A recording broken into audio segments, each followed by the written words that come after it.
Waka, what's up, and welcome back to the channel for yet another FC Finch Eaglemoss review. And yeah, we took a short little break at the end of last week, got some energy rejuvenated, but we are back, and we're going to be taking a look at a Klingon ship while we wait for some new product to come in. We'll be taking a look at a few oldies but goodies throughout the next week or two here. And of course, today on the table, we have the Klingon D5 Battlecruiser as seen in Star Trek Enterprise or some way through the series. I don't recall exactly what episode we see it. I think it's seen in The Expanse, but I could be wrong. Either way, we're going to be taking a look at this ship today. And of course, we all know that we always start with the magazine. So let's get right down to it. We'll move the D5 right out of the way, get a good look at the magazine. And there, of course, we have a solid look at the D5. And yes, not to be another Discovery basher, because I do enjoy Discovery, but this is the Klingon lineage that I'm used to.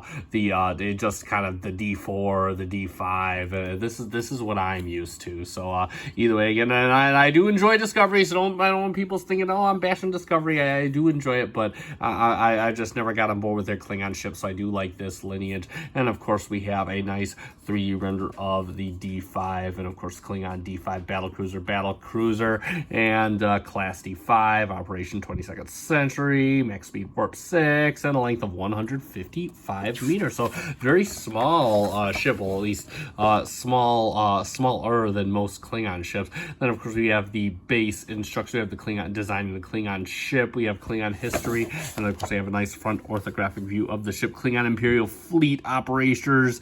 The class is D5, built in the 22nd century. It's 155 meters in length, warp 6, got disruptors and photon torpedoes. And there we have some nice shots of the nacelle and pylons, the upper grill area, and of course, I believe the impulse engine. So that looks really, really good right there. And then we have a nice shot of the D5. That looks glorious. Too bad, again, this is one of those ships that too bad we never do see it too much. Klingon Battlecruiser D5. The D5 was the principal warship of the Klingon Imperial Fleet during the latter half of the 22nd century. Then we have a bunch of text. And then moving on, we have a contingent of D5s. Yeah, I thought this was from The Expanse or one of those episodes, because you see the Z5 with a couple birds of prey, and then you see the Enterprise, and then of course there's the D5. Another shot of the D5 and the Enterprise. And then, of course, we have a bunch of lovely orthographic views of the D5, looking really, really good. I love these pages. Sorry for the glare. Got the light in the way, but there you go. Hopefully you get a better shot of that. And then, of course, we have an elusive ship. I believe this is the Klingon tanker, which is another elusive Eaglemoss ship. Very hard to find. Then we have another shot of the tanker. So there we go for that. And of course, we have Kronos. There we have our what was it, Clang or whatever from the first episode, Broken Bow. And then, of course, we have a couple more shots. Dr. Phlox, a bunch of Klingon shots, some original Klingon shots. And then, of course, we have more Klingons, the B'Etor, the Lursa and B'Etor. Then we got more Klingons. Chancellor Gowron, of course, what magazine about Klingons would be without Chancellor Gowron? Then, of course, we have a more Enterprise stuff. And on the back, we have a nice upper orthographic view of the ship. So real quick, I'm going to ring my base in here because we're going to get the stand mounted up, and it does mount the usual way. Just put the peg in the square hole. You all know how this goes right about now. And the ship just fits right snugly between the two warp nacelles. It does hold pretty well. Stand is pretty good, not wobbly at all. And there it is, has a little bit of an upright stance to it, and it does look very, very good. I'll bring the camera down so you can kind of see what it looks like on the stand. And yeah, look at that. That is good. And yeah, so let's get right down to the ship. I'm going to adjust the camera and we can talk about the ship. And the first thing I notice here is this boom, I believe, is die-cast. In fact, I believe a lot of this is die-cast. For a slim model, this does have a solid feel to it. It doesn't feel heavy, but it does feel substantial. It feels like it's got some meat and some decent and some good material components to it. Again, going with the suspension theme, and you can tell the boom is a very different boom from what we're used to seeing on the D7. It's got this kind of bladed front end. Looks good though. I really do like it. And all through the boom, you got got a bunch of details. You got a little bit of gold trotted in there. It is kind of a bright green color, but I got tons of Aztecing detail onto the wings. It kind of looks like they were going with a bird of prey color scheme in a way. Got a nice grill up here done in red, and it does have some touch to it, so it feels vented.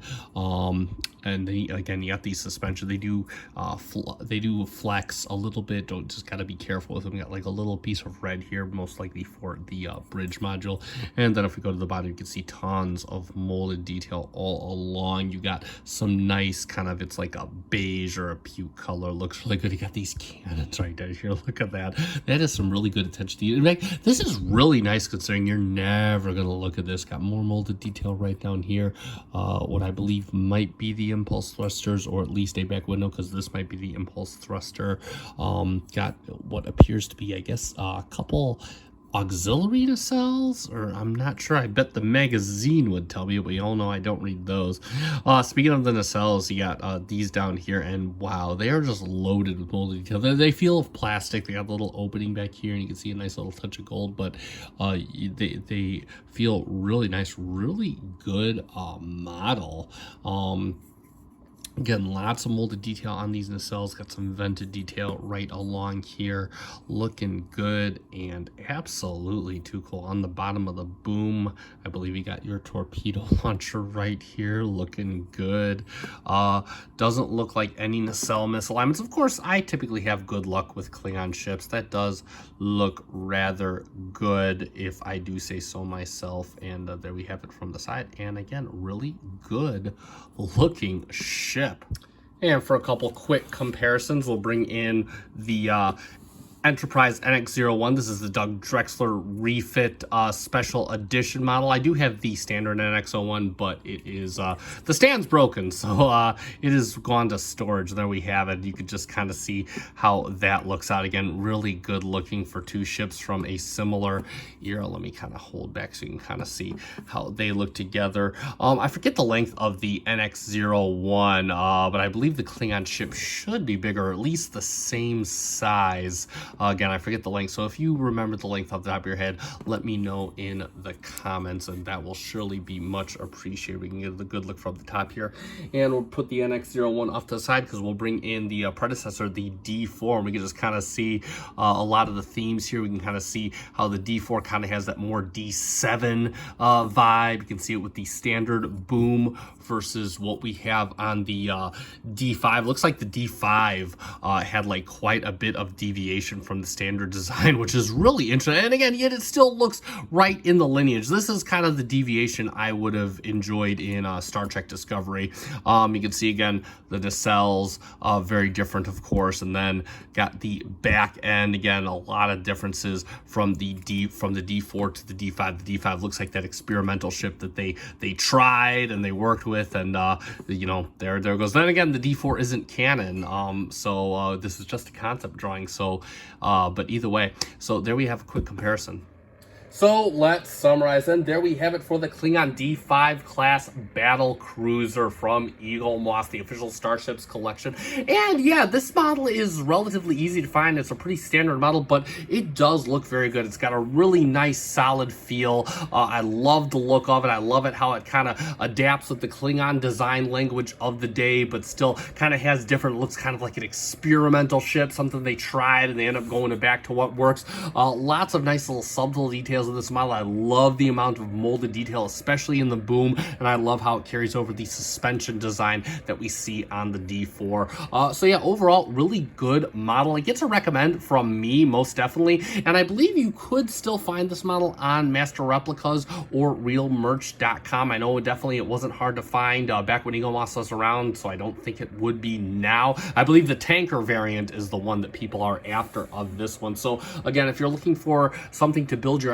Enterprise collection, or just are a fan of Klingon ships and like the design language and lineage, definitely one for your collection, and it should be relatively affordable, even on eBay. So definitely give it a check out, and especially if you can get away with it for $12, because we know that Real Merch does have some of those.